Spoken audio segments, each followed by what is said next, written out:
सम्पूर्ण आदरणीय महानुभावहरुमा म ग्यालेक्सी टेलिभिजनको तर्फबाट र मेरो व्यक्तिगत तर्फबाट अभिवादन टक्राउन चाहन्छु। म मेरो विश्वभरिका शुभचिन्तकहरूको आशीर्वादले पब्लिक स्पिकरको ताज पहिरिसकेपछि मैले विभिन्न विषयहरूमा प्रश्न गरिरहे, सामाजिक विषयहरूमा प्रश्न गरिरहे र आम भोइ मान्छेहरूको तर्फबाट उत्तर खोजिरहे।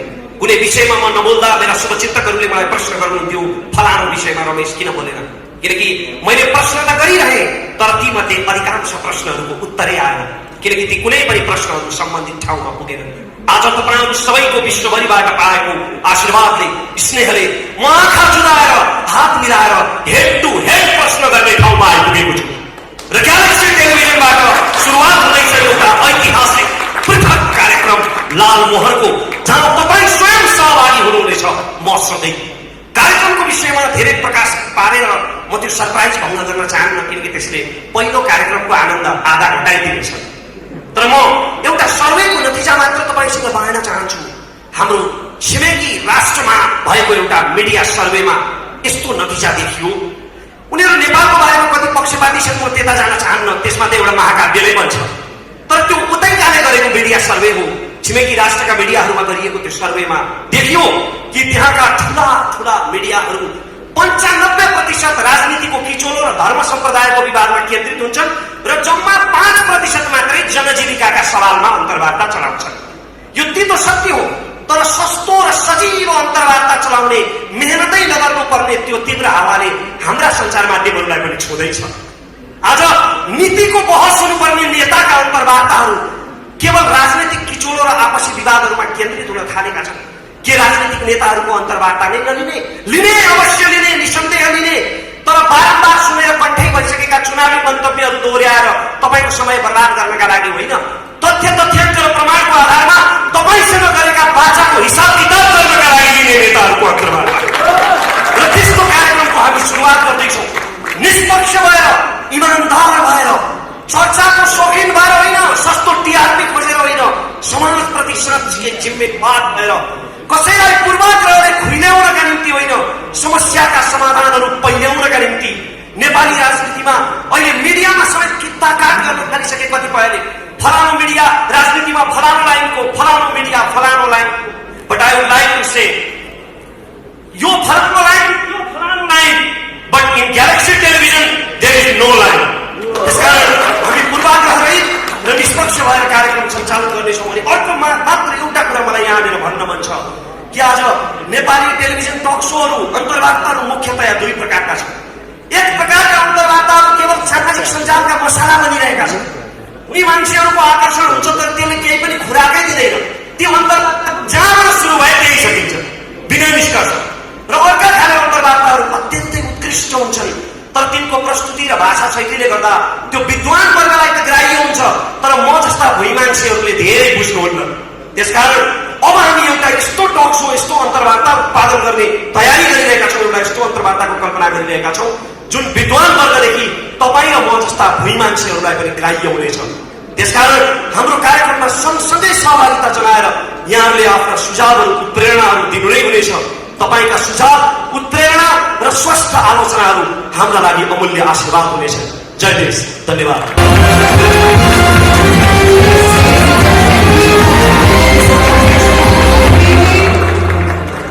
KBC, the very popular reality show KBC अब Galaxy 4K मा तपाईले हेर्न सक्नुहुन्छ। 4K, the only 4K channel in Nepal.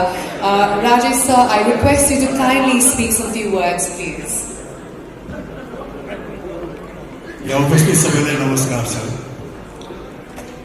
खुसी लागेको छ किनकि हामीले जब यो पहिलो सिजन को भन्छ करोडपति गऱ्यौँ, त्यो विभिन्न चुनौतीका बावजुद पनि हाम्रो टिमले चाहिँ नि यो कार्यक्रम गर्ने जमर्को गर्यो। त्यो बेलामा धेरै कठिनाइहरू पनि थिए, धेरै चुनौतीहरू पनि थिए। इन्टरनेसनल फ्रेन्चाइज भएको कारणले गर्दाखेरि यसका धेरै मापदण्डहरू थिए जो चाहिँ नि खरो उत्रिन अत्यन्त नै जरुरी थियो। र पहिलो सिजन गरे पश्चात दोस्रो सिजन गर्न हामी सम्भव हुन्छौँ या नेपाली वातावरणमा, नेपाली जनसमुदायमा भन्नेमा पनि हामीमा कौतुकता थियो। त्यस कारणले पनि गर्दाखेरि केही समय लाग्यो सिजन 2 गर्दाखेरि। तर भनिन्छ नि देर आयो दुरुस्त आयो भने जस्तो अब सिजन 2 आउँदैछ, त्यो पनि नयाँ टेलिभिजन मार्फत आउँदैछ ग्यालेक्सी 4K। त्यसैले हामी असाध्यै उत्साहित छौँ, एक्साइटेड छौँ। मलाई पूर्ण विश्वास छ यो सिजन 2 सिजन 1 भन्दा अत्यन्त नै भव्य, सभ्य र राम्रो हुनेछ, उत्कृष्ट हुनेछ। किनकि यसमा जो टिम लागि पर्नु भएको छ उहाँहरूमा पहिलो सिजनको अनुभव पनि छ। त्यो अनुभवले गर्दाखेरि अवश्य पनि सिजन 2 मा निखार आउनेछ। त्यस कारण म असाध्यै नै एक्साइटेड छु। को बन्छ करोडपति सिजन 2 को प्रतीक्षा गर्नुहोला। धन्यवाद।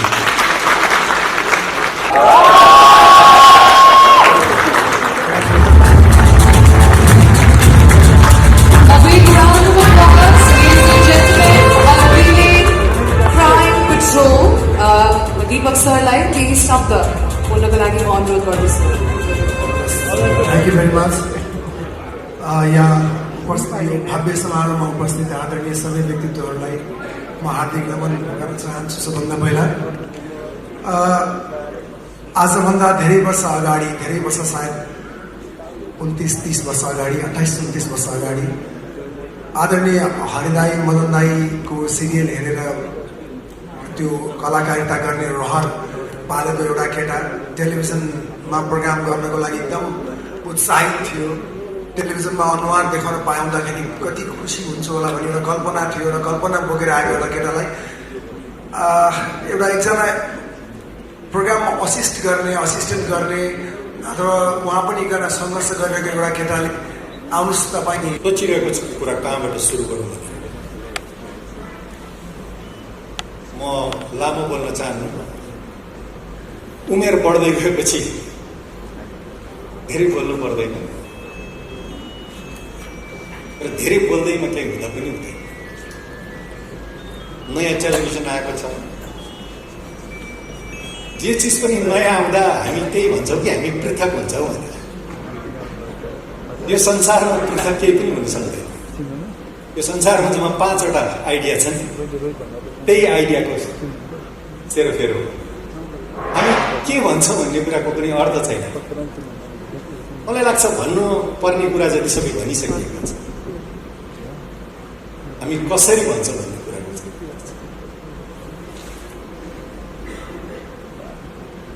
whatever had to be said, I think it has already been said.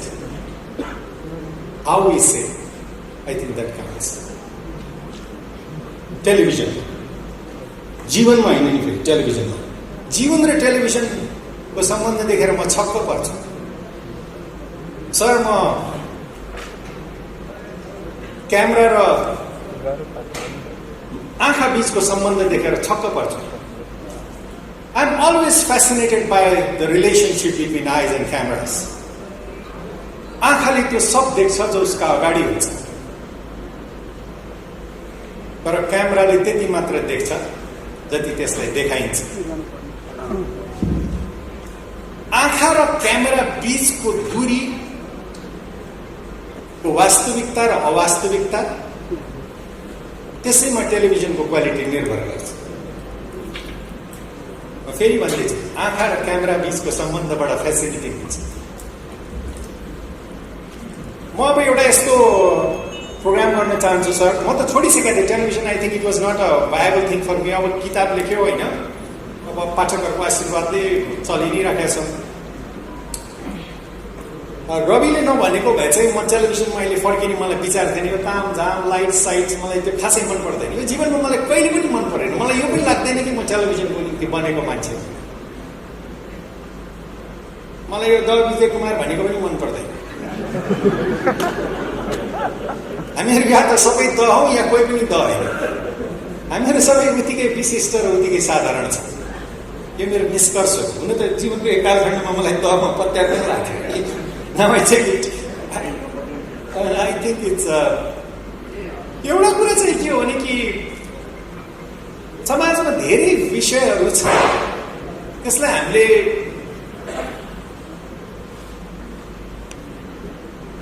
एउटा समग्र रूपमा जोड्न सक्छौँ कि सक्दैनौँ। सर्वोच्च अदालतको फैसलाको पनि अर्थ छ, उता आम जनताको दुःखको पनि अर्थ छ। दुईटै जोडिएका छन्। तपाईँ त्यो फैसलाबाट पर राखेर आम जनताको विषयमा छिटो छिटो छिटो छिटो लामो लामो लामो लामो धेरै वाक्यहरू बोलेर हामी कहीँ पुग्दैन, अथवा हँसाएर पनि पुग्दैन। त्यो हामीहरूले त गरेर हेरिसके नि हामीले सबै चिज होइन दिपकजी।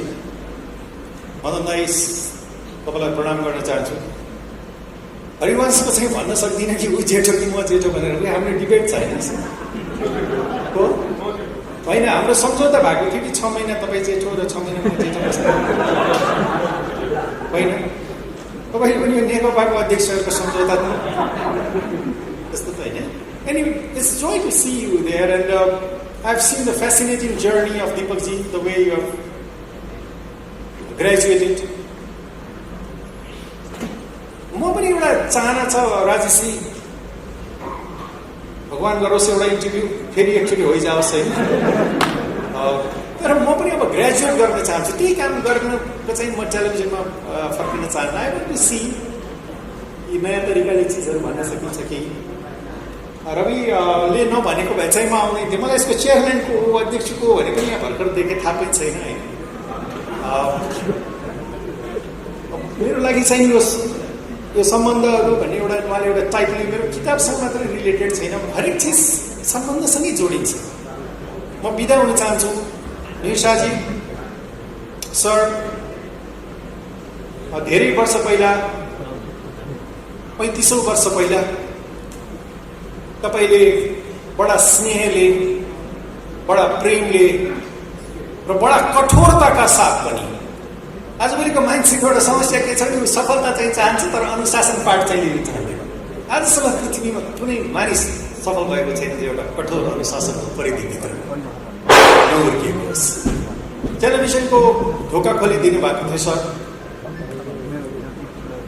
म त्यो क्षण सम्झिन्छु जुन दिन म पहिलोचोटि तपाईँको अफिसमा गएको थिएँ। तपाईँले मलाई देख्ने बित्तिकै आफूले पाउने भन्दा म उहाँसँग काम गर्न चाहन्न थिएँ, तर somehow he encouraged me so much. त्यो सम्बन्ध, तपाईँसँगको सम्बन्धले म यहाँ पुगेको हो। सम्बन्धले मात्रै होइन होइन, मैले पनि अलिअलि काम गरेको होला सर। तर बलिसकेको आगो त जसले पनि ताप्छ। आगो बल्ने हो कि निप्ने हो, त्यो बेलामा अलिकति सहयोग गरोस्, सहारा दियोस्, प्रोत्साहित गरोस्, तब नमानिस्। हुर्किसकेको वटवृक्षको मुनि त जो पनि छाया लिन सक्छ। ठुलो विशाल वटवृक्षको मुनि जसले पनि छाया लिन सक्छ। सानो बिरुवा रोपोस्, तब नमानिस्। तपाईँले नेपाली टेलिभिजन इतिहासको तपाईँ विश्व पितामह हुनुहुन्छ।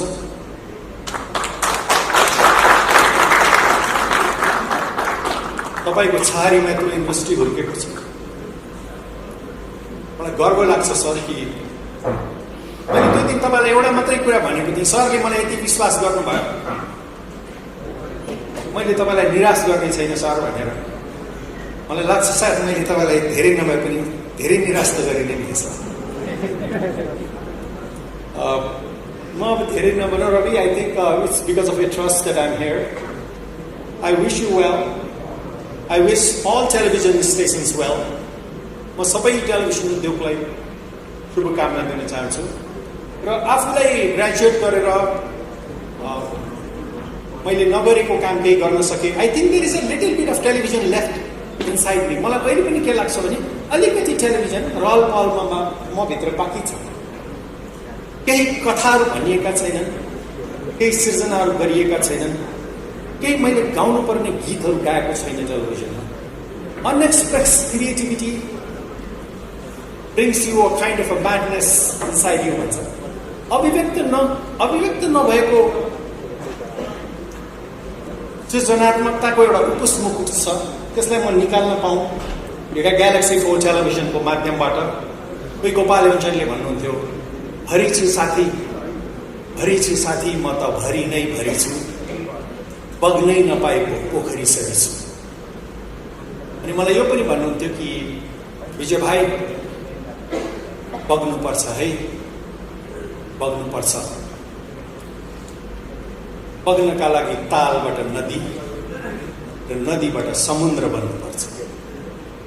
सो अलिकति फ्याग एन्ड अफ माई करियर अलिकति च्यालेन्जिङ बाँकी छ कि हेरौँ, कोसिस गरौँ। तपाईँहरू सबैलाई मैले कोठाभित्र त धेरैचोटि भने होला, किताबमा पनि लेख्यो होला, र आज मौका मिलेको छ कि अनुग्रह आफ्नो व्यक्त गरौँ। हामी कुनै पनि क्षेत्रमा हौँ, हामीले अगाडिको पुस्ताको योगदानको कदर गरेनौँ भने त्यो समाज अगाडि जाँदैन। जुन समाज र जुन पुस्ताले आफ्नोभन्दा अग्रजरको सम्मान गर्दैन त्यो पुस्ताको कुनै भविष्य हुँदैन। तपाईँको स्नेह हाम्रो स्टेसनले पाइराखोस्। तपाईँहरूलाई अचम्म लागिराखेको होला, कतिवटा मान्छेको मात्रै कुरा गरिराखेको, कतिवटा मान्छेको मात्रै कुरा गरिराखेको। मेरो निम्ति मेरा जीवनका सारा सफलता असफलता विफलताहरूभन्दा मेरा केही सम्बन्धहरूले अर्थ राख्दछ। ती सम्बन्धहरूलाई मैले राम्रोसँग बुझेर बाँकी त त्यसको विस्तार मात्रै हो। तपाईँले एउटा कुरा राम्रोसँग बुझ्नुभयो भने बाँकी कुरा तपाईँले स्वत आफै बुझ्नुहुन्छ। दिव्य सूत्रमा भनिएको छ त्यो एकलाई जान जसलाई जानेपछि जान्न बाँकी केही हो। Thank you. आजको यो प्रोग्रामको मुख्य अतिथि श्री मदन कृष्ण श्रेष्ठज्यू र आजको प्रोग्रामको मुख्य अतिथि श्री हरिवंश आचार्यज्यू।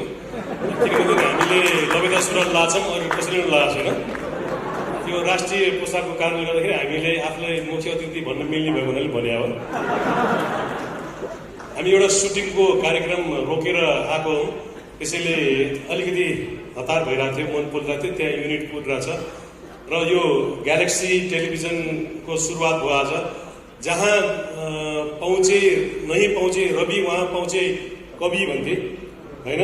अब जहाँ नहीं पहुँचे कवि त्यहाँ पहुँचे रवि। रविले आफ्नो एउटा भिन्दै आफ्नो रवि बनाइसक्नु भएको छ र रवि भनेको सूर्य हो। सूर्य जहाँ पनि पुग्छ उज्यालो देखाउनलाई रवि जहाँ पनि पुग्छ र रविसँग जोडिएको यो ग्यालेक्सी टेलिभिजनले पनि सूर्य जहाँ जहाँ पुग्छ त्यतै पुग्न सक्छ जस्तो मलाई लागिरहेको छ।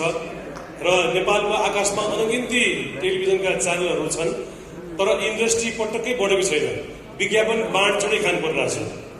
जुन देशमा इन्डस्ट्रीको डेभलप हुन्छ त्यो देशमा मात्रै टेलिभिजन उद्योग फस्टाउन सक्छ भन्ने चाहिँ मैले पनि बुझेको छु। र हाम्रो देशको इन्डस्ट्री भनेको हाम्रो देशको सडक बाटो हेर्नु पनि थाहा हुन्छ, राजमार्ग हेर्नु पनि थाहा हुन्छ। देब्रेतिर जहिले पनि भाँसिएको हुन्छ, दाहिनेतिर उठेको हुन्छ।